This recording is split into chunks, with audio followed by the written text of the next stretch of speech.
Hello everyone. In this video, I will be translating and summarizing the latest Urdu broadcast by Imran Riaz Khan to make it accessible for our English-speaking audience. Let us go through the key developments and insights in Imran Riaz Khan's words. Right now, the biggest news for Pakistan is that Field Marshal Asim Munir is meeting with Donald Trump. Normally, politicians meet with politicians and rulers with rulers, but the Americans understand very well who to talk to in Pakistan and who holds real power.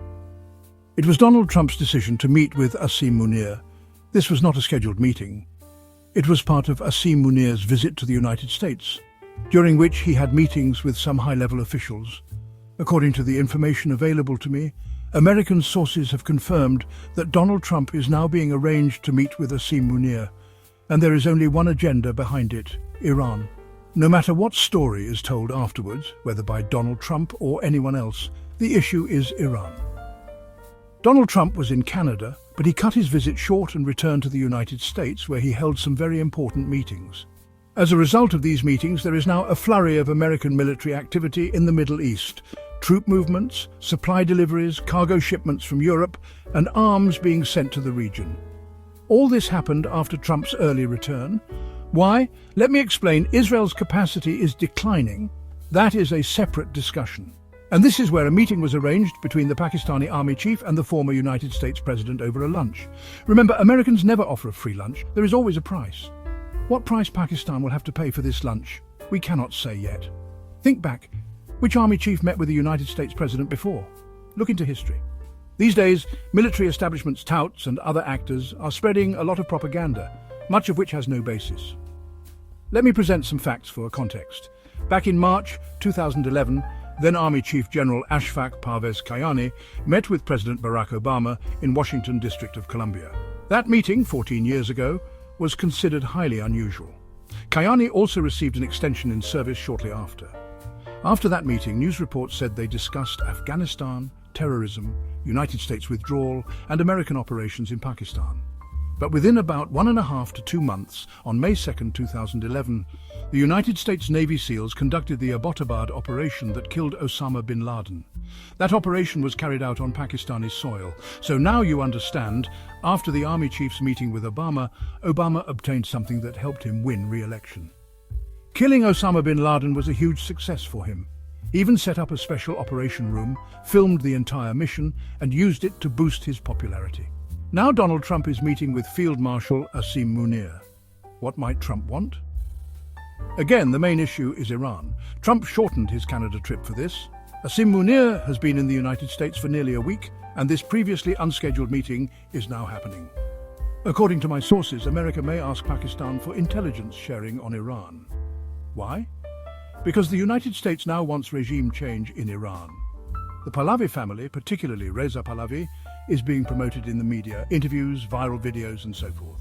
There is a concerted effort to pave the way for the royal family to return and to dismantle Iran's supreme leader system. This is the American plan for regime change in Iran. They will apply pressure from outside, deliver weapons, and may even join militarily, though much of the world is trying to stop them. The situation is volatile, fluctuating like a pre-war state. For Pakistan and its current regime or establishment, this could be a blessing in disguise. Once again, decisions are being made behind closed doors that go against the will of the Pakistani people.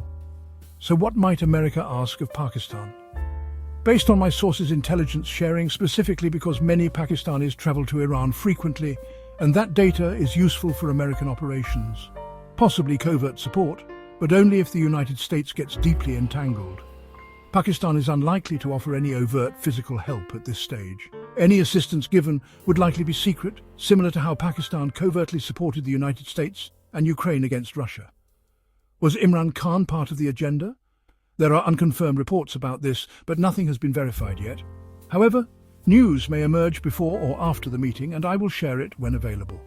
If Army Chief Asim Munir wants to please America and Donald Trump, he will have to surrender to American interests and accept all their terms. That is the only way to maintain favor. Trump's recent statements on Iran are critical.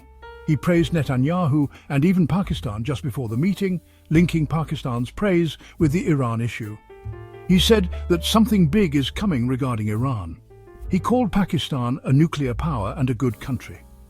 At the same time, he supported Netanyahu's continued attacks on Iran. Trump said, "We told Netanyahu to keep attacking, and Netanyahu has continued." Reports suggest that Iran's supreme leader has been moved to a secure underground bunker due to some explosions and possible attacks nearby. These reports may be misinformation, often spread to obscure the actual location of the supreme leader, but so far he is said to be safe. Iran is focusing on his safety, as the entire regime functions under his authority. If Pakistan agrees to support the United States, things could shift dramatically in the region. Turkey, for example, refused to support Israel, even turning back Israeli jets and warning them not to enter Turkish airspace. Iraq, though weak militarily, also said its airspace should not be used. Pakistan, too, cannot offer its airspace. Muslim countries along the Gulf, like Bahrain, Qatar, Oman and Yemen, are also being involved in this geopolitical chessboard. Turkey's President Erdogan even called Netanyahu this era's Hitler and warned that he might meet a similar fate. Now that the meeting between Trump and Asim Munir is set, the key question is, what will Asim Munir offer to Trump? If Pakistan consents, it could start a chain reaction across the region, making it easier for the United States to rally other nations to its cause. Intelligence sharing is the central demand. Pakistan may comply behind the scenes. Let me tell you in advance what kind of statement might be issued after the meeting with Donald Trump. Pakistan may release a vague and generalized statement saying, "We discussed issues between India and Pakistan, we discussed terrorism, and we talked about regional matters." I can already guess the tone and content of such a statement. They might even say that Asim Munir brought up the Kashmir issue and sought a resolution for the disputes between India and Pakistan. But let me make it clear, nothing like that is going to happen. Why? Because, according to Indian media, India has explicitly told Donald Trump, Narendra Modi himself has conveyed this, that India does not want United States mediation in its issues with Pakistan, especially not on Kashmir. Therefore, the United States will not risk damaging its relationship with India. What the United States does want is Pakistan's help on Iran. In the past, Pakistan assisted the United States on Afghanistan, on Ukraine, and wherever else the United States requested. Pakistan has consistently supported America. Now, regarding Iran, we will see what the United States demands and how Pakistan responds. Surprisingly, Bilawal Zardari, who calls himself a democratic political leader, whose mother was martyred, whose grandfather was also martyred, praised the meeting between the Pakistani army chief and Donald Trump on Twitter. This surprises me because this same Bilawal belongs to a party that claims to be democratic. What business does an army chief have meeting with the head of a foreign state? These are the same things Benazir Bhutto used to speak against. We all know Benazir Bhutto was against dictatorship. She wanted the military to remain within its constitutional role and focus on national security, not to involve itself in international trade, economic discussions, or other state affairs that are not part of their mandate.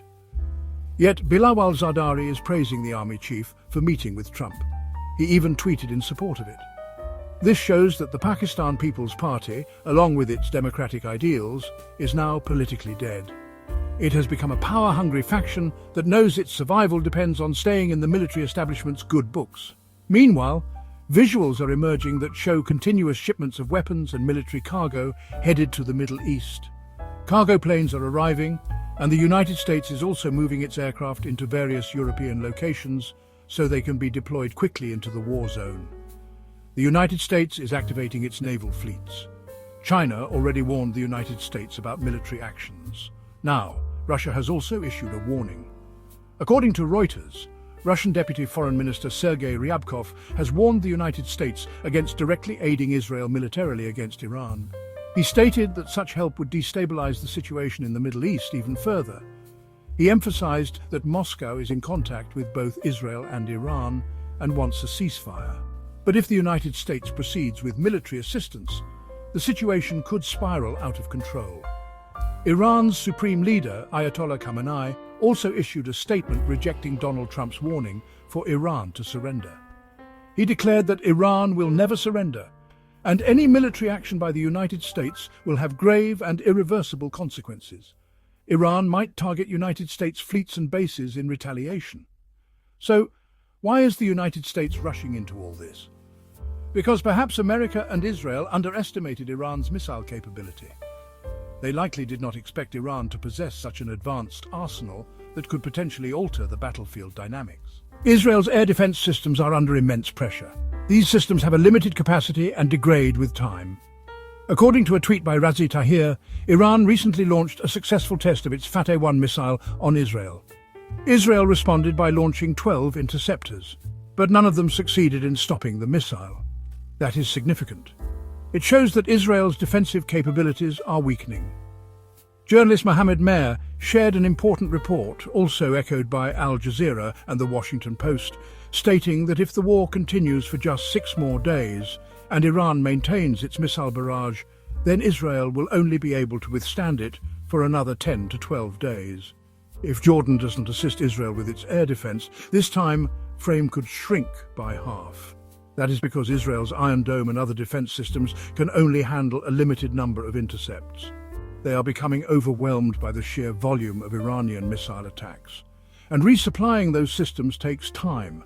Weapons cannot be delivered that quickly. This is why Israel now urgently needs American support. Reports suggest B-2 bombers and other United States weaponry are being moved into the region. On the other hand, Iran is claiming it has massive stockpiles of ballistic and supersonic missiles that can sustain long-term attacks against Israel and other adversaries. The United States and Israel believe that Iran is on the verge of conducting a nuclear test, and many other sources also say that Iran is close to acquiring nuclear capabilities. However, here is the shocking part. This very same propaganda has been coming from Israel since 1996. Video compilations by CNN show that Netanyahu has been making the same claims for nearly 30 years. In 1996, in 2000, in 2004, in 2016, in 2020, every time Netanyahu claimed Iran will have nuclear weapons within a few months, or only weeks remain before Iran becomes a nuclear power, or days are left until Iran detonates a nuclear bomb. This narrative has been ongoing for 3 decades, but nothing has happened yet. Still, Israel has now launched attacks on Iran. Here is another important development. Harpreet Singh shared a statement from IAEA Director General Rafael Grossi, head of the International Atomic Energy Agency. Grossi admitted that Iran was not actively trying to build nuclear weapons. He said their reports never found any organized effort by Iran to produce nuclear arms. This confirms that Israel and the United States acted despite the lack of credible evidence. Grossi's statement indicates that their actions were not grounded in verified intelligence. Thus, it is clear, Israel and America are driven by agendas that disregard innocent lives. That wraps up our translation of Imran Riaz Khan's video. I hope this English version helped you understand his message better. Please like, share and subscribe to Awami Lens to help our community grow. Do not forget to leave a comment below and let me know what you thought of this effort.